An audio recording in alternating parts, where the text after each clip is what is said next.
What's up, virtual gamers? My name is Josh13. Now, let's do this.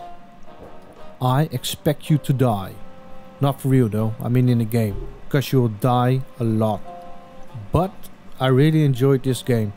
It's well thought out and the puzzles are great. It's an escape room puzzle game, one of the first on the PlayStation VR. Spoiler alert, they made a second one called I Expect You to Die 2. And I'm hoping for a part 3 as well. I will be making a review about part 2. Stay tuned for that video. Consider liking and subscribing to my channel and be the first to watch that video. But first things first.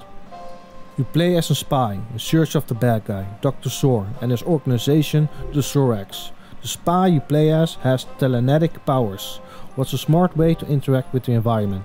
The developers did a good job implementing this into the game. You can reach objects from far away and move them where you like to or need to. You can interact with many objects in the game. What's a big plus? It gives you a more feel of the environment.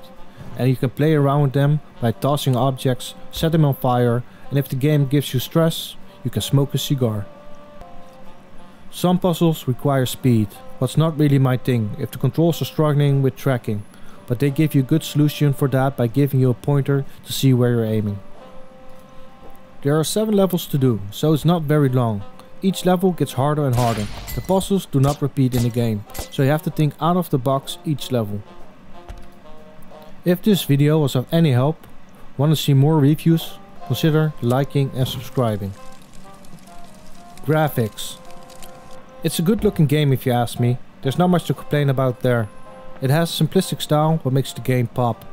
The text aren't always easy to read though, but it's a common issue with VR. They did make the text bigger for tips and clues you might need to solve the puzzle. Controls. Like I said before, the power of telekinesis is well thought out.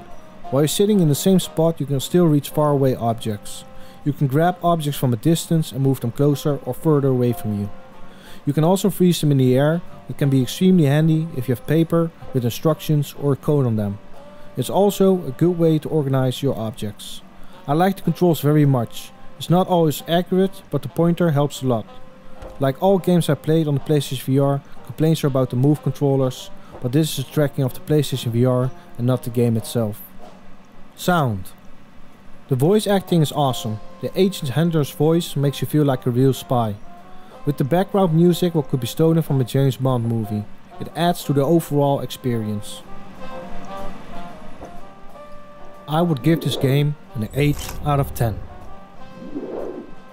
The game has some replayability because you can collect souvenirs, do speedruns and achievements. What I really enjoy is putting people in VR and let them struggle in this game. I could definitely recommend this game if you haven't played it yet, and because the game is out for a while, the price has dropped. Like always, thank you for watching, leave a like and subscribe for more content like this. Thank you for gamers willing to do so.